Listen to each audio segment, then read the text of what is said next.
So the title of today's talk is Trust Change. And anybody out there experience any changes in their lives? Yeah. So there are a couple purposes of today's talk, and one is to talk about some of the changes that are taking place here at Unity of Springfield. But the other one is to moving to a place of trusting change, no matter what changes might be going on in our lives today. And I created an acronym a long time ago for that. To trust is to totally rely upon spirits. Ta-da! Because that's always where it gets to when we truly move into trust. Now, change is just part of our experience, isn't it? We change from an infant to a toddler to an adolescent to a young adult to a more mature adult to a senior citizen, and sometimes we even change form beyond this physical realm. And we change our hairstyles, our nail colors, our cars, our houses, our boats. We change our churches. We change our employment. We change our minds. We change our hearts. We change our values. We change our mission statements. We change our tastes. And the world around us is changing all the time. And in fact, I don't know about you guys, but I feel like, man, change is really happening kind of as though it has been sped up. Like there's just so many changes happening all around us. And I think a big part of that, of course, is media, that we have access to seeing and hearing more about all the things that are happening in the world around us. And so the paradox of this is the one thing that is constant in our life is change. Change happens. Indeed it does. Change happens. And yet the very thing that we tend to resist, that we tend to try to control, try to manipulate. And I know for me, for a long time, the very thing that I just wanted to put my head in the sand about was that things would change, especially when things were going great in my life. I didn't want to hear that. That was a la la la la la la, you know. I didn't want to hear that things change. But the reality is that things do change. They change all the time in our lives. Now, I'm sharing today some from this book by Dr. Roger Teal, his new book called This Life is Joy. I've shared before that Dr. Roger Teal, he doesn't know it, but he's my mentor. But his in-laws go to church here, so I do have access to him. But he talked about change, and what he says is that change is a constant at every level of worldly life that we can observe, experience, or comprehend.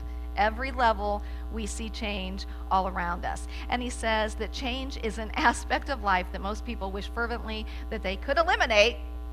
And again, if not eliminate, at least control or be modified. But here's the thing about when we see change as an enemy, is that we blame change on our woundings, on our setbacks, on why my life is the way that it is today. If we don't trust change, and if we don't make friends with change, it can really take us down a road that puts us into a victim consciousness. How many of us truly love to be in a victim consciousness? No, we don't love to stay there. Now, sometimes we are in that place, and it's those times when it's okay, when people are, we are in that place where something's happened, people are nurturing us, but none of us like to live in that powerlessness, that word, place. Now, of course, there are changes that we welcome into our lives, and this came out of a book called the 5 Major Pieces to the Life Puzzle. And in this, it defines 2 ways that change occurs in our lives. One is out of inspiration, and those are the happy things. Those are the things that we make a choice about. I'm getting married, or I'm having a baby, I'm moving, I'm starting school, I'm getting this job. Those are the changes that we love and we feel that upbeat energy about, and we're excited about it. So these are things that we are either inspired to do or they inspire us. Yes? We know what inspired change looks like and feels like. Now, these changes may create a little apprehension, though. But for the most part, they make us feel good. So these changes are we can easily line up with this acronym of change. And it is, come have a new glorious experience. Ah, change is my friend, because it's easy for it to be my friend when it's going my way. Come have a new glorious experience. And I could preach that. Yeah, come have a new glorious experience. And we have those changes that come not out of inspiration, but out of what is called in the book desperation, out of chaos, out of things changing, out of feeling like we have been thrust into life changes that haven't exactly felt very good. And we feel that we don't have any control over these changes, and in a lot of ways we don't, do we? And that's the thing, that's a huge part of what this talk is about today, is being able to let go of needing to have control over the things that are changing in our lives. And some of those things in which we're totally out of control are things like the death of a loved one, the loss of your health, a big financial turn down in the economy, a weather condition, finding out that your child is a drug addict or an alcoholic. These are changes. We don't have control over these changes. And so these changes may feel more like crud. Here's another negative gall-darn experience. So I've shared this pirate story before, but I love this pirate story. So this pirate goes into a bar, and the bartender's mate says, I haven't seen you in here in a long time. And the pirate's like, yeah, I haven't been here in a while. And the bartender says, well, what's happened to you? And the pirate's like, arg, what are you talking about? And the bartender says, well, the last time you came in here, you didn't have a wooden leg. And the pirate says, arg, well, mate, we were in on the ship, and a cannonball hit my leg and tore my leg clear off, but the surgeon fixed it up and I'm just fine. And so the bartender said, well, the last time you were in here, you didn't have a hook. You had both of your hands. And the bartender said, oh yeah, mate. On one of the battles that we were in, I jumped on the other boat, and we were having a sword fight, and the feller just clear cut my hand off, but the surgeon fixed me up, and now I have me hook for me hand. And the bartender said, well, that's great, but you didn't have an eye patch before. What happened? And the pirate said, arg. I was out on the boat on a sunny day. I was looking up, and a bunch of seagulls went over and pooped in me eye. And the bartender said, well, a seagull pooping in your eye wouldn't take your eye out. And the pirate says, arg, I wasn't used to me hook yet. Moral of this story is that sometimes change is very painful, and especially if we don't know how to work with change. Sometimes it can be very, very painful. And in many ways, these changes do feel like a death to us, and they are. In Robert Brummett's book, Finding Yourself in Transition, do I have that one up here? I do. He says, indeed, every change is a type of death, the death to an old way of living or being. Yet ironically, change, a dying to the old, is one of the defining characteristics of growth. Herein lies the paradox. To live is to grow is to change, and to change is to die to the old. And I remember when I first read that, it was an aha moment for me, because I realized that even inspired change is a dying to the old. If I'm choosing to get married, and I've been living with my family this whole time, it's a dying to an old way of being. If I'm changing jobs, whatever it is, and they're positive things, but there can be some anxiety in that as well. And that I love that, because it just helped me to see change from an entirely different perspective, and recognize that sometimes, even when we're in those good changes, that may be why we're having a little bit of hesitation about things. Now, Dr. Roger Teal goes on to say that the biggest challenge with change is that few of us were taught how to grapple with this thing that we experience pretty much on a daily basis, right? And he said, wouldn't it have been great if we would have had Change 101? So he gave it to us. So But I want to read this to you first because I love the way that he writes. This is why I love Rogers, the way he speaks and the way he writes. He said, life is a never-ending river of change. We deal with small changes, and we also deal with experiences that take us to the graduate level training. Topping this list is loss, losing a job or career, losing a personal or physical capacity, losing a dream, and most especially losing a loved one. But take heart. Change is not a monster. It's not an enemy to you, to life, or to God. It's a vital aspect of the way things are, and we are wise to have faith in the way things are. So, Change 101, essential concept number 1. I can't remember if I put that on there. Yes, I did, because I did this part this morning. Okay, we have to begin by realizing what change is. And what change is birth. Whenever there's an ending, my friends, there is a new beginning immediately. We may not see it, we may not feel it, but change is always birthing something new every single time. Now, he says that this immediately challenges us to look beyond the appearances, to look beyond what is. And again, in those moments, it's okay that we can't in the beginning. I'm always an advocate of feeling what it is that you're feeling. But he says, and I love this, rather than fixating exclusively on what is breaking down, falling away, or ending, this core concept invites us to sense that the universe is always pregnant with possibilities. Isn't that awesome? It's always pregnant with possibilities, that life is forever birthing more of life itself. And God, this beautiful universal spirit, is always revealing newness and expressing more of itself as us. And so we can't stay the same all the time, or else the gloriousness, the grandeur of God cannot be fully expressed through us and as us. Now, he says, yes, there's a natural time to grieve. Absolutely. Especially when there is a loss in our life, and especially when we have lost a loved one or lost a pet through death. And he says when we come across this, it's important that we grieve because we have first loved. And so the first concept is change is birth. And kind of feels like it if you've ever given birth. Yeah. And if you haven't given birth, I'm sure all of you have heard about what it feels like to give birth. Essential concept number 2, change is a vehicle for every person's evolution and awakening.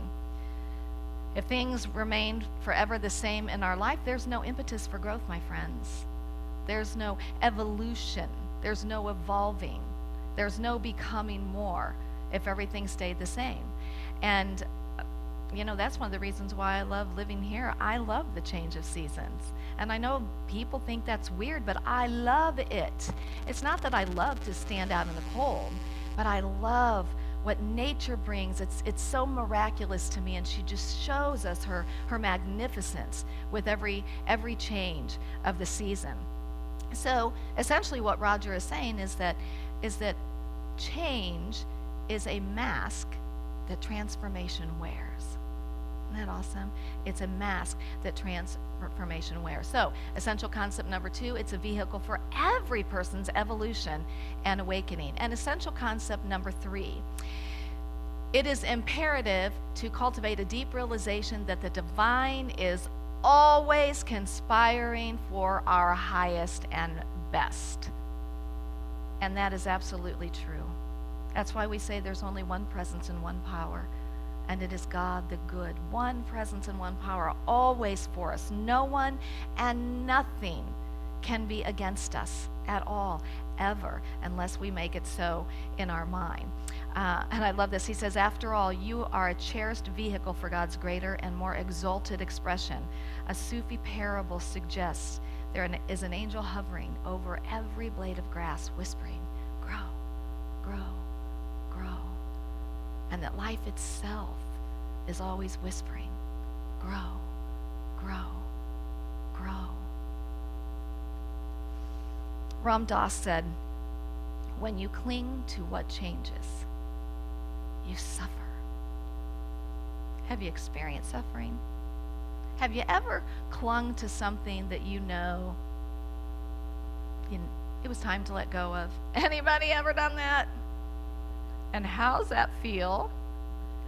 It's horrible, isn't it? It's absolutely horrible.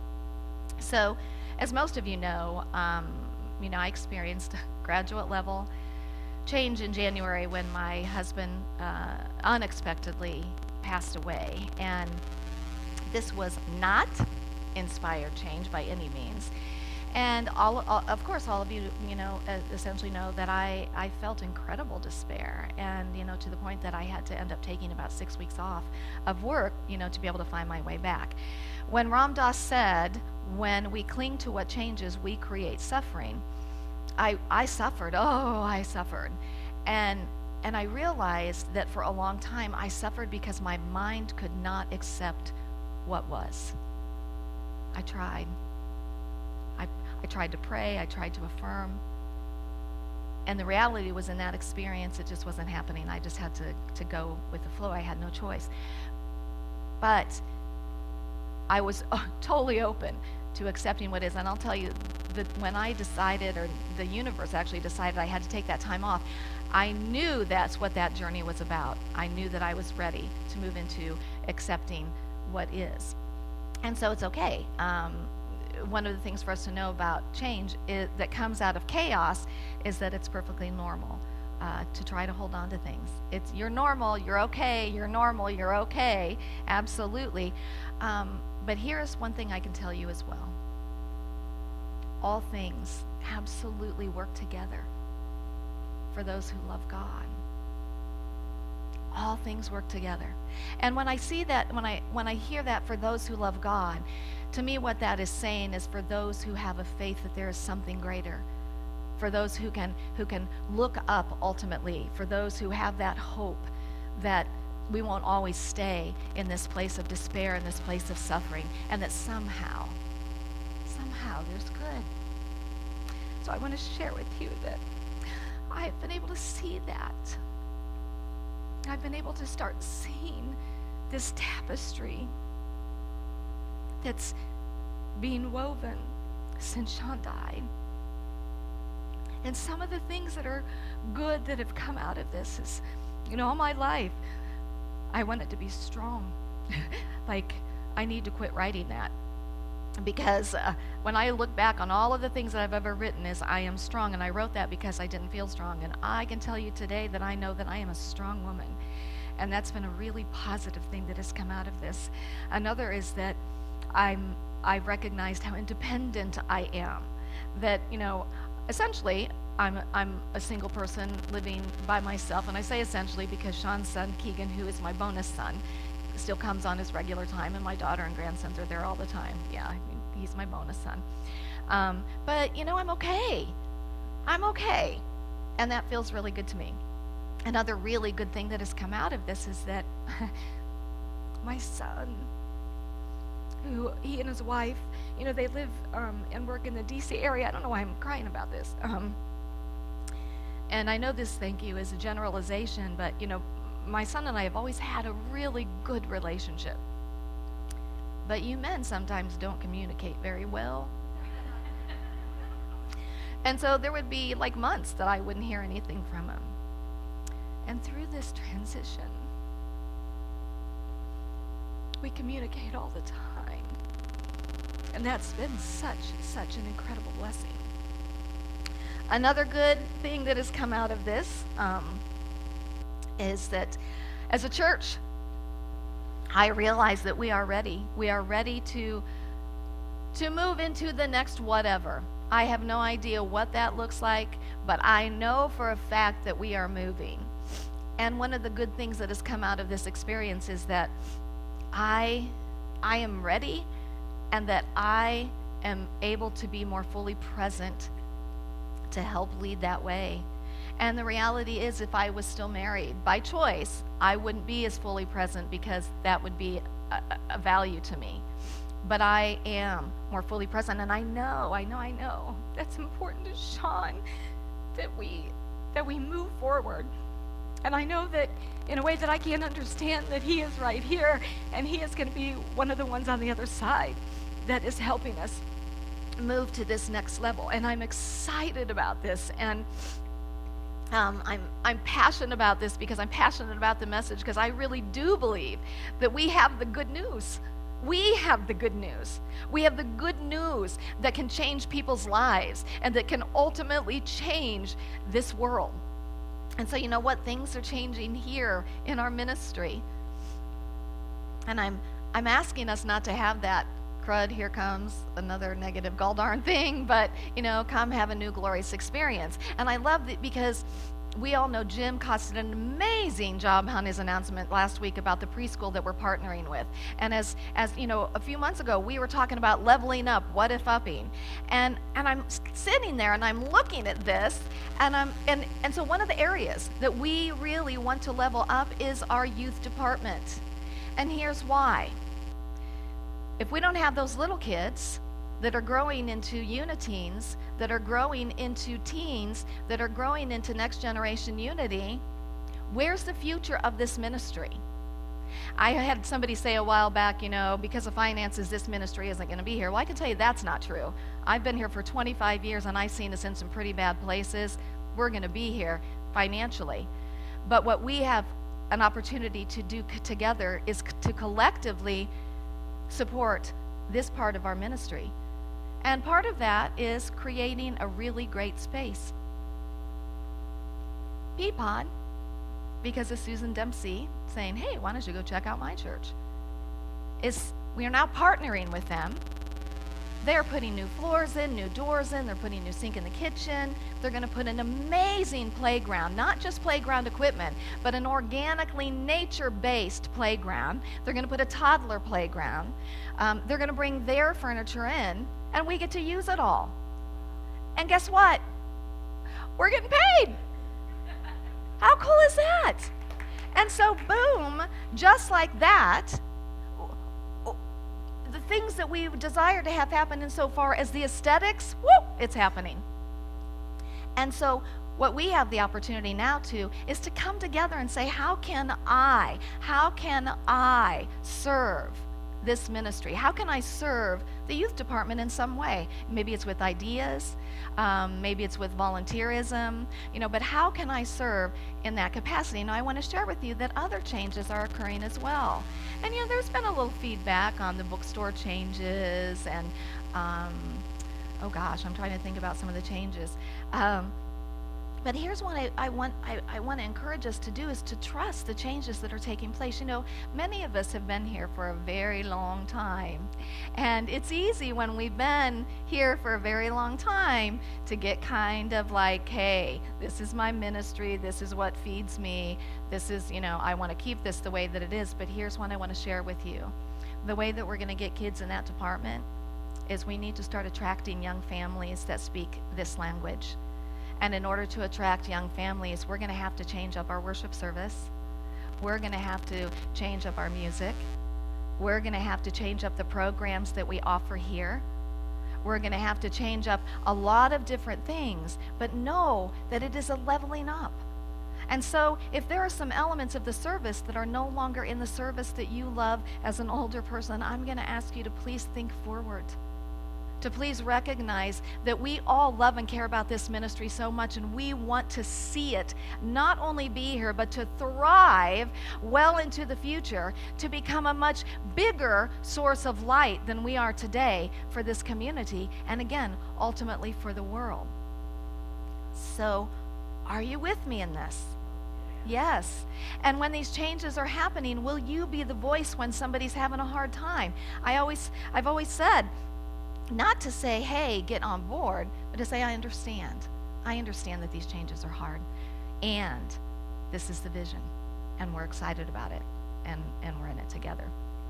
So in closing, and I thought about if Myrtle and Charles Fillmore stayed at 9th and Tracy, because they said, whoa, change is too big. Can't do it.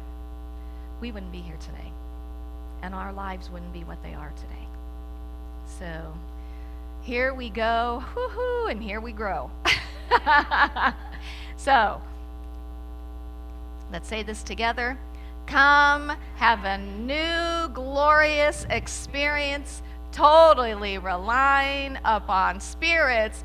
Ta-da! And so it is, and so it shall be. And namaste, namaste, namaste.